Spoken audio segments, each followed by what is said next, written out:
உங்கள் favourite TV ஷோக்களை இனி miss பண்ண தேவையில்லை. ZEE5 இல் முற்றிலும் இலவசமாக காணுங்கள், இங்கேயும் எப்பொழுதும்.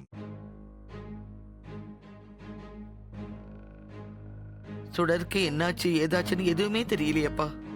ஒரு தடவை ஹாஸ்பிட்டலுக்கு போன் பண்ணி விசாரிக்கிறியாப்பா?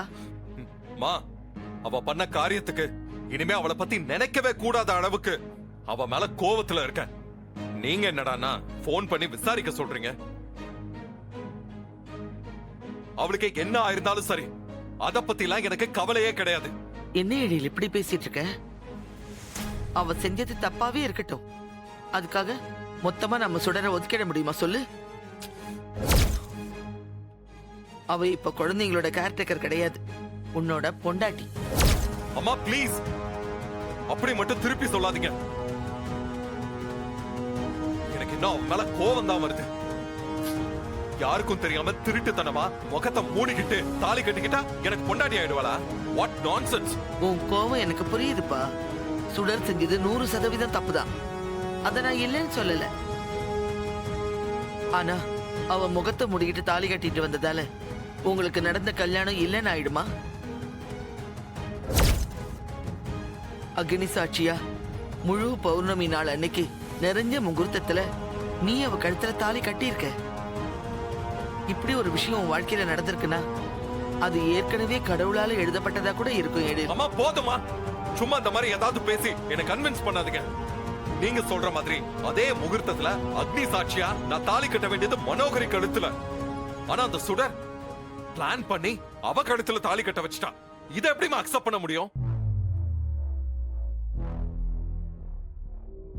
ஆக்சுவலா மனோகரி ரொம்ப பாவம்மா. என்னோட பேரு கெட்டு போயிடக்கூடாதுங்கிறதுக்காக அவளோட லைஃபையே சாக்ரிஃபைஸ் பண்ணிருக்கா அவ. நான் அவ கழுத்துல தாலி கட்ட போறேன்னு சொன்ன நாள்ல இருந்து இன்னைக்கு வரைக்கும் எவ்வளவு எக்ஸ்பெக்டேஷனோட இருந்திருப்பா. கடைசி நேரத்துல நான் வேற பொண்ணு கழுத்துல தாலி கட்டுறத பார்க்கும் போது அவ மனநிலை எப்படி இருந்திருக்கும்னு கொஞ்சம் யோசிச்சு பாருங்கம்மா.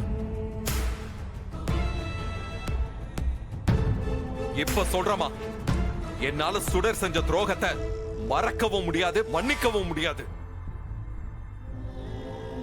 இனிமே அவ மூச்சு காத்து கூட நம்ம வீட்டு பக்கம் வரவே கூடாது, அவ்வளவுதான்.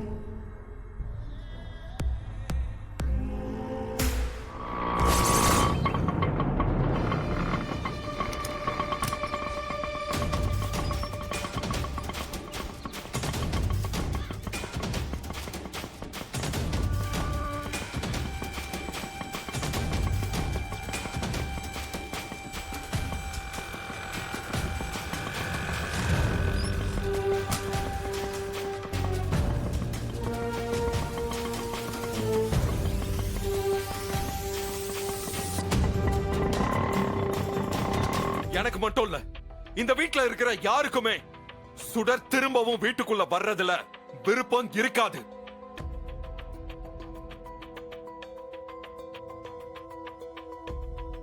குழந்தைங்களையும் சேர்த்துதாமா நான் சொல்றேன்.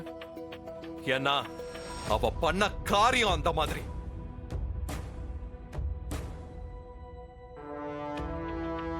நீங்களும் கூடமா இப்போ ஒரு ஹியூமனிட்டினால தான் அவ இந்த வீட்டுக்குள்ள வரணும்னு நினைக்கிறீங்க. மத்தபடி அவ மண்டபத்துல பண்ண அசிங்கத்தை மறந்து அவளெல்லாம் உங்களால வீட்டுக்குள்ள கூப்பிட முடியுமா? சொல்லுங்கம்மா, கூப்பிட முடியுமா? அவ உண்மையிலேயே பண்ணது பெரிய தப்புதான்ப்பா. எனக்குமே அவன் மேல கோவம் இருக்கத்தான் செய்யுது. ஆனா அதுக்காக எப்படிப்பா மொத்தமா அவளை வெறுக்க முடியும்?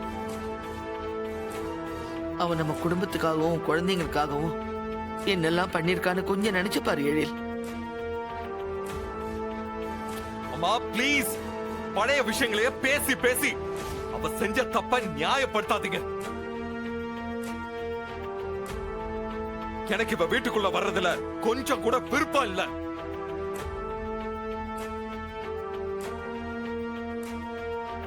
வேணும்னா உங்களை தவிர இந்த வீட்டுல இருக்கிற வேற யாருக்காவது அவ உள்ள வர்றதுல விருப்பம் இருக்குன்னு சொல்லுங்க பார்க்கலாம்.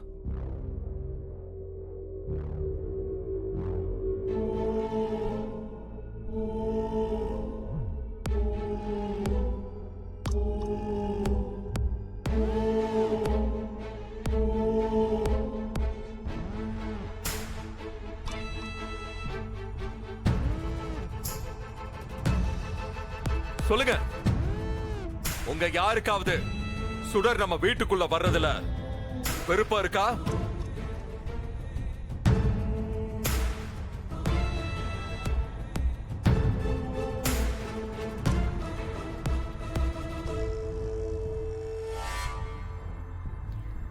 அது எப்படி இருக்கும் எழில்? மண்டபத்துல 1000 பேருக்கு முன்னாடி நம்ம குடும்பத்தை அசிங்கப்படுத்தினவ இவ. அவ்வளவு சீக்கிரமா இவ செஞ்ச தப்ப மறக்க முடியுமா?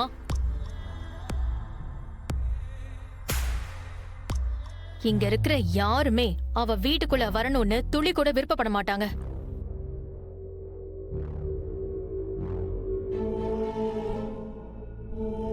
ஐயோ, நான் பண்ண ஒரு தப்பால இப்ப குழந்தைங்களுக்கு கூட அவளை பிடிக்காம போயிடுச்சு போலயே.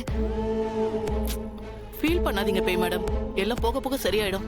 பாத்தீங்களாமா, இப்படி யாருக்குமே பிடிக்காத ஒருத்திய நாம எதுக்கு வீட்டுக்குள்ள அலோவ் பண்ணணும்? நான் இப்ப கூட சொல்றேமா, உங்களை தவிர இந்த வீட்ல இருக்கிற யார் வேணாலும் சுடர் உள்ள வரணும்னு நினைச்சா அவ கைய பிடிச்சு வீட்டுக்குள்ள கூட்டிட்டு போகலாம்.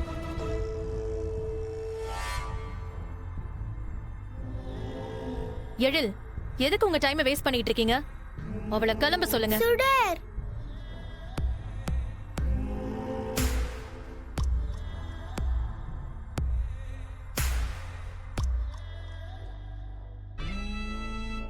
ஆன்ட்டி கொஞ்சம் தள்ளுங்க.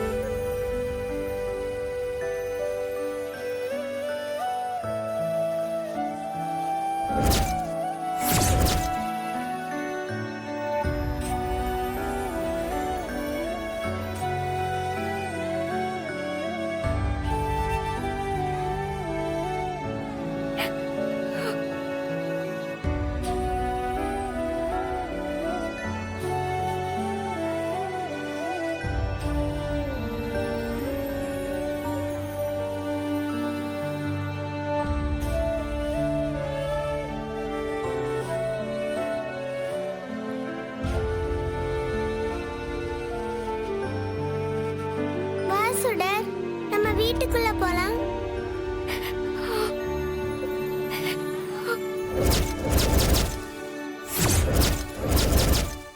ஜீ5 ஆப்பை டவுன்லோட் செய்து அனைத்து எபிசோடுகளையும் இலவசமாக பாருங்க.